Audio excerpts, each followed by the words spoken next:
Hello students, I am Rajiv Kumar, your maths teacher, class 12th, subject maths, part 5, chapter 4, determinants, exercise 4.2, question number 14. Prove that a square plus 1 ab ac, ab b square plus 1 bc, ca cb c square plus 1 is equal to 1 plus a square plus b square plus c square. बच्चों इस question में दिए गए सारणी को 1 plus A square plus B square plus C square के बराबर prove करना है। तो आइए इसको प्रूव करते हैं। सबसे पहले LHS इज इक्वल टू दिया गया डिटर्मिनेंट लिख लें, equal to A B C. अब आपको ए बी सी कॉमन लेना है। कैसे कॉमन लेना है? Taking common A from R1, B from R2, C from R3। यानी रो 1 से हमें ए कॉमन लेना है, रो 2 से बी कॉमन लेना है और रो 3 से सी कॉमन लेना है।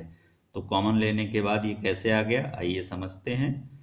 तो जब R1 है ये और इसमें a कॉमन लेंगे तो यहाँ बचेगा a और यहाँ 1 है तो 1/a हो जाएगा, क्योंकि इसमें a है नहीं। AB से जब a कॉमन लेंगे तो बचेगा b, और AC से जब a कॉमन लेंगे बचेगा c। और फिर रो 2 में आइए, इसमें हमने b कॉमन लिया है तो जब यहाँ से b कॉमन लेंगे तो बचेगा a, इसमें से b कॉमन लेंगे तो बचेगा b, और 1 में तो b है नहीं तो b कॉमन लेंगे तो 1/b, और यहाँ से जब b कॉमन लिया तो c बचा। इसी तरह R3 में हमने c कॉमन लिया है तो यहाँ से a, यहाँ से b बच गया है, यहाँ से c बच गया है, और यहाँ पर है नहीं तो 1/c हो जाएगा। तो इस तरह कॉमन ABC ले लिया गया है R1, R2, R3 से।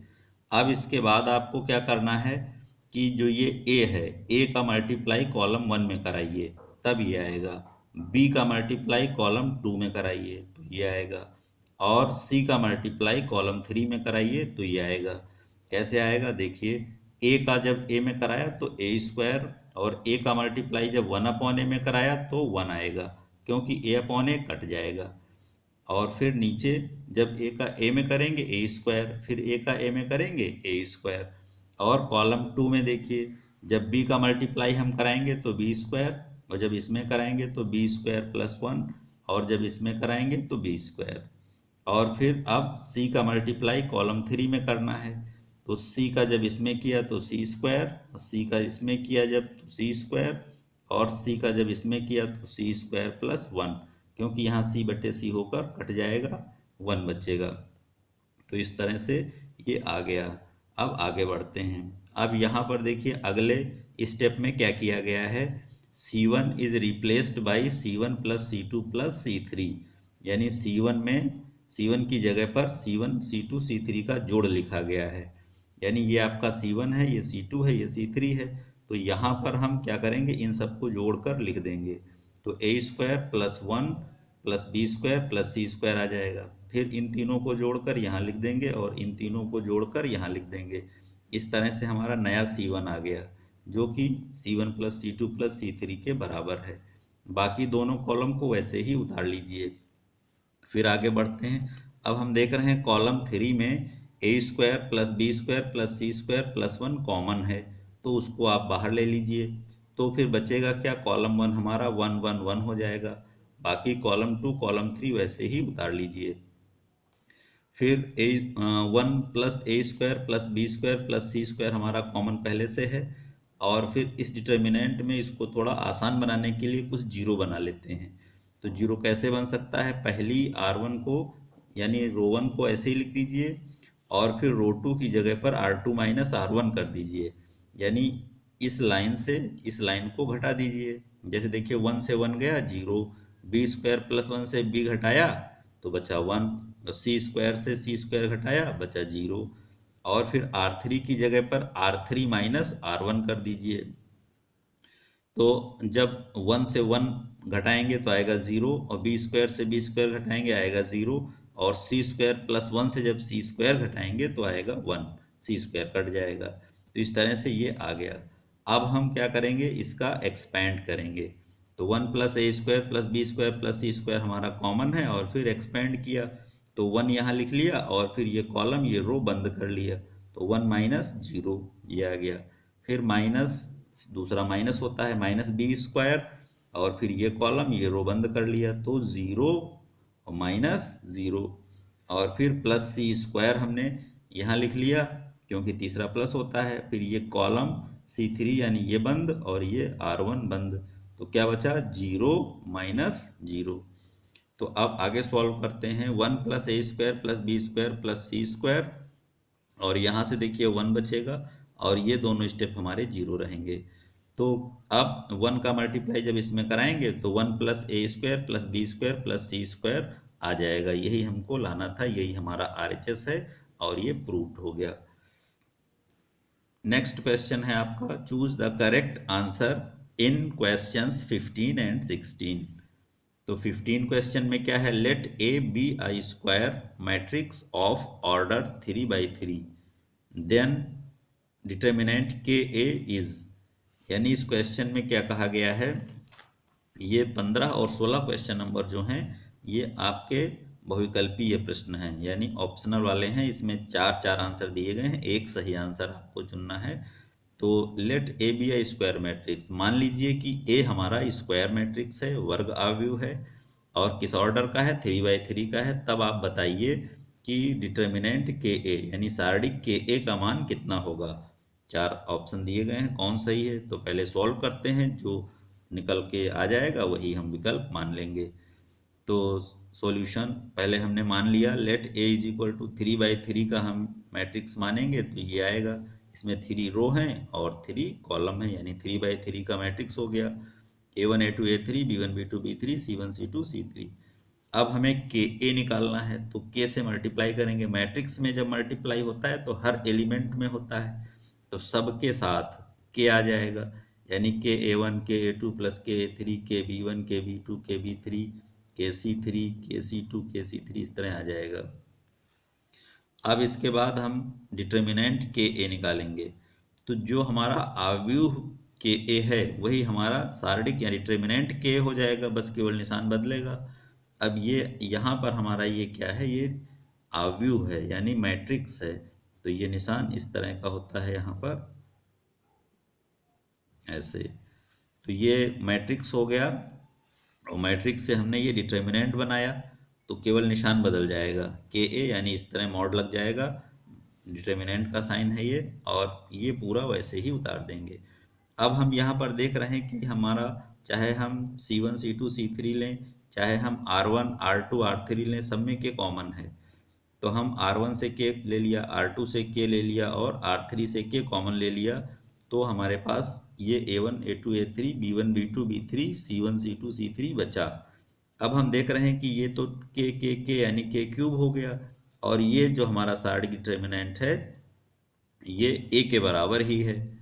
देखिए अगर मैट्रिक्स A इतना है तो डिटर्मिनेंट A इतना ही होगा, केवल निशान बदलेगा, यानी हम इसकी जगह पर ये सारणिक A डिटर्मिनेंट A लिख सकते हैं। तो K³ A के बराबर ही आ गया, यानी हमारा आंसर C सही होगा। अब आगे बढ़ते हैं, क्वेश्चन 16 है, which of the following is correct, यानी कौन सा इसमें से सही है। A determinant is square matrix, determinant एक वर्ग आव्यूह या स्क्वायर मैट्रिक्स होता है, ये जरूरी नहीं है। फिर B है, determinant is a number associated a matrix, यानी एक सारणिक जो होता है वो मैट्रिक्स से एसोसिएटेड नंबर वाला होता है, ये भी जरूरी नहीं है। Determinant is a number associated to square matrix, ये सही है, क्योंकि कोई भी जो डिटर्मिनेंट होता है वो हमेशा स्क्वायर फॉर्म में होगा, यानी 1/1 का हो सकता है, 2/2 का डिटर्मिनेंट हो सकता है, 3/3 का डिटर्मिनेंट हो सकता है, तो स्क्वायर मैट्रिक्स होना जरूरी है, यानी determinant is a number associated to a square matrix, ये ऑप्शन सही है, आंसर सी इज करेक्ट। अब आगे बढ़ते हैं, ये हमारा पेज 1 था। नेक्स्ट टॉपिक हमारा है बच्चों, area of a triangle. If the vertices of a triangle are x1 y1 x2 y2, ये y2 है यहाँ पर, and x3 y3, then the area of triangle is equal to half x1 y2 minus y3 plus x2 y3 minus y1 plus x3 y1 minus y2। तो ये formula जो है area निकालने का होता है, एरिया ऑफ ट्राइंगल का coordinate geometry में बच्चों आपने ये पढ़ा होगा। तो निर्देशांक ज्यामिति में ये एरिया ऑफ ट्राइंगल का फार्मूला दिया जाता है। अब इसी फार्मूले को हम डिटर्मिनेंट के टर्म में भी लिख सकते हैं। This result can be written in the form of determinant, यानी डिटर्मिनेंट के फॉर्म में जब इसको लिखेंगे तो ये इस तरह बनेगा। The area of triangle is equal to x1 y1 1, x2 y2 1, x3 y3 1। तो ये आप देख रहे हैं कि ये एक डिटर्मिनेंट है, लेकिन अगर इसका एक्सपेंड करेंगे तो यही आएगा। जैसे देखिए x1 हमने लिखा तो इसको बंद करेंगे, y2 माइनस y3 आ जाएगा। अब यहाँ पर देखिए प्लस लिखा है, जबकि यहाँ माइनस होता है, लेकिन माइनस कॉमन ले लेंगे तो प्लस हो जाएगा। जैसे सेकंड नंबर पर मान लो हमने x2 लिखा, ये माइनस का था, और फिर इसको और इसको हमने बंद किया, तो बचेगा हमारा y1 माइनस y3। तो y1 माइनस y3 को जब हम y3 माइनस y1 लिख देंगे तो माइनस कॉमन हो जाएगा, और वो माइनस इसको प्लस कर देगा, इसीलिए ये प्लस लिख दिया गया है। और फिर x3 कॉमन लिया गया, तो इसमें क्या है कि ये रो और ये कॉलम बंद कर लीजिए, तो y1 माइनस y2 आ गया। यानी कि ये एक्सपेंशन और ये यानी ये फार्मूला एक ही है। ये निर्देशांक ज्यामिति का फार्मूला है, और ये डिटर्मिनेंट यानी सारणिक के टर्म में दिया गया है। तो अब इस फार्मूले का हम यूज करेंगे एरिया निकालने में। किसका एरिया? ट्राइंगल का एरिया निकालने में हम इसका यूज करेंगे। तो आइए शुरू करते हैं exercise 4.3। Find area of the triangle with vertices at the point given in each of the following. यानी हमें ट्राइंगल का एरिया निकालना है जिनके वर्टिसेस दिए गए हैं। वर्टिसेस के पॉइंट्स आपको यहाँ दिए गए हैं और आपको एरिया निकालना है। तो देखिए कैसे निकालेंगे। पहले पार्ट में जो कोऑर्डिनेट दिए गए हैं उनको आप सीरियल से लिख लीजिए। ये फार्मूला है area of triangle is equal to half. Half तो आपको लिखना ही है। फिर एक डिटर्मिनेंट बनाइए, उसमें आप देखिए कैसे लिखेंगे। 1 0 1 0 लिखा, फिर 6 0 नीचे 6 0 लिखा, फिर 4 3 और फिर 4 3 लिख लिया। बाकी जो हमारा कॉलम 3 इसमें होगा वो 1 1 1 होगा, ये सब में किया जाएगा। तीसरा कॉलम हमारा यही रहेगा। बाकी 3 कोऑर्डिनेट्स होते हैं उनको सीरियल से लिख लेंगे, फिर इसको एक्सपेंड कर लेंगे। बस ध्यान ये रखेंगे कि एरिया निकालते समय अगर नेगेटिव आ जाएगा तो भी हम उसको पॉजिटिव में लेंगे, क्योंकि एरिया जो है वो नेगेटिव नहीं लिया जाता है। तो हाफ आ गया, और फिर इसका एक्सपेंड किया, 1 लिखा, तो ये देखिए कॉलम है, ये आर है, तो ये कॉलम 1 और R1 बंद कर लेंगे। 1 लिखा, 0 माइनस 3 आ गया, यानी इसको एक्सपेंड करना है। फिर माइनस 0 लिखा, और फिर ये कॉलम और ये रो बंद हो गई, तो 6 माइनस 4। ऐसे ही ये प्लस 1 लिखा, तो यहाँ पर 18 माइनस 0 कैसे आ गया। इस कॉलम को इस रो को बंद कर लिया, तो 6 3 जा 18, और फिर इसका करेंगे, यानी 4 इंटू 0 माइनस 0। तो अब इसके बाद इसको सॉल्व करेंगे। हाफ यहाँ से देखिए माइनस 3 बच रहा, यहाँ से 0 बच रहा, और ये 18 बच रहा। तो 18 से 3 गए 15, यानी 15/2 यूनिट स्क्वायर आ गया। ये एरिया ऑफ ट्राइंगल है। तो इसी तरह से आप बच्चों सेकेंड पार्ट और थर्ड पार्ट आप स्वयं कर लेंगे, इसमें कोई दिक्कत आपको नहीं आएगी। अब आगे बढ़ते हैं पेज 2 में। यहाँ पर एक चीज़ आप ध्यान दीजिए कि एरिया निकाला गया है, लेकिन ये माइनस में आया था, तो फिर हमने प्लस में लिख दिया, क्योंकि एरिया इज़ पॉजिटिव ऑलवेज। तो हमेशा एरिया जो है क्या होता है, पॉजिटिव होता है, इसलिए माइनस हटा के प्लस में लिख दिया गया है। और ये क्वेश्चन आप बिल्कुल इसी तरह कर सकते हैं। तो अब आगे बढ़ते हैं पेज 3 पर। पेज 3 में देखिए बच्चों क्या है। So that points A comma B plus C, B comma C plus A and C comma C plus C A plus B are collinear. यानी यहाँ पर हमको कॉलिनियर यानी संरेख, एक ही रेखा में ये तीनों पॉइंट दिए हैं, ये हमें सिद्ध करना है, ये हमें दिखाना है। क्या दिखाना है कि दिए गए पॉइंट्स क्या हैं, कॉलिनियर हैं, यानी समरेख हैं, एक ही रेखा में हैं। तो एरिया ऑफ ट्राइंगल एबीसी का फार्मूला लगा दें। अगर एरिया ऑफ ट्राइंगल एबीसी का 0 आता है तो इसका मतलब है ये पॉइंट कॉलिनियर हैं, कोई ट्राइंगल बना ही नहीं रहे हैं, तो वो माना जाएगा कि कॉलिनियर हैं अगर एरिया 0 आ जाए। तो हम ऐसे क्वेश्चंस में जिसमें कॉलिनियर दिखाना हो, एरिया निकाल कर 0 दिखा देंगे और फिर लिख देंगे कि चूंकि एरिया 0 है अतः ये तीनों पॉइंट कॉलिनियर हैं। तो देखिए कैसे निकाला गया। Area of triangle ABC half. अब पॉइंट्स जो दिए गए हैं, ए बी प्लस सी लिखा, फिर बी सी प्लस ए, और फिर सी ए प्लस बी, और ये कॉलम जो 3 है ये हमारा 1 1 1 ही रहता है। तो अब इस डिटर्मिनेंट को सॉल्व करना है, जो आएगा फिर देखेंगे। तो अब हाफ पहला कॉलम हमने ऐसे लिख दिया, दूसरे कॉलम में पहला कॉलम जोड़ दीजिए, यानी C2 is replaced by C2 plus C1। इसमें हम C1 को जोड़ेंगे, जब इस वाले में B प्लस सी में A जोड़ेंगे तो A प्लस बी प्लस सी आएगा, और C प्लस A में जब B जोड़ेंगे तो B plus C plus A, और A प्लस बी में जब C जोड़ेंगे तो ये। तो इस तरह से हम देख रहे हैं कि कॉलम 2 कॉलम 1 को जोड़ करके कॉलम 2 की जगह लिख दिया गया है, और बाकी आपका कॉलम 3 और कॉलम 1 बिल्कुल वही का वही है, उसमें कोई चेंज नहीं किया गया। तो अब कॉलम 2 में हम देखते हैं कि हर जगह A plus B plus C मिल रहा है, तो कॉमन ले लीजिए। तो half A plus B plus C common हो गया, और फिर यहाँ अंदर देखिए क्या बचा है, ए बी सी 1 1 1 1 1 1 ये बचा है।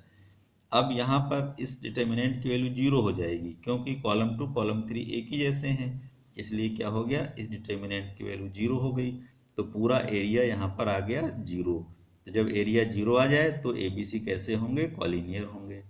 फिर क्वेश्चन 3 में क्या करना है, find the values of K if area of triangle is 4 square units and vertices are this and this. तो यहाँ पर हम देख रहे हैं कि 3 पॉइंट्स दिए गए हैं और हमको के की वैल्यू पता करनी है, और एरिया ऑफ ट्राइंगल हमें 4 स्क्वायर यूनिट्स लेना है, और वर्टिसेस ये दिए गए हैं। तो सबसे पहले कैसे करेंगे, area of triangle is equal to 4 square units, और फिर ये एरिया का फार्मूला है। यहाँ पर बच्चों देखिए प्लस माइनस 4 लिखा गया है, क्योंकि अभी हमने देखा था कभी एरिया प्लस में आ रहा था, कभी माइनस में आ रहा था, लेकिन हम रिजल्ट उसमें एरिया जब ले रहे थे तब पॉजिटिव ले रहे थे। लेकिन यहाँ पर बात कोऑर्डिनेट्स की है, यानी यहाँ पर बात हमारी जो है के की है, वैल्यूज ऑफ के। तो के की वैल्यू तो पॉजिटिव नेगेटिव दोनों हो सकती है, ऐसी भी हो सकती है के की वैल्यू। तो यहाँ पर हम प्लस माइनस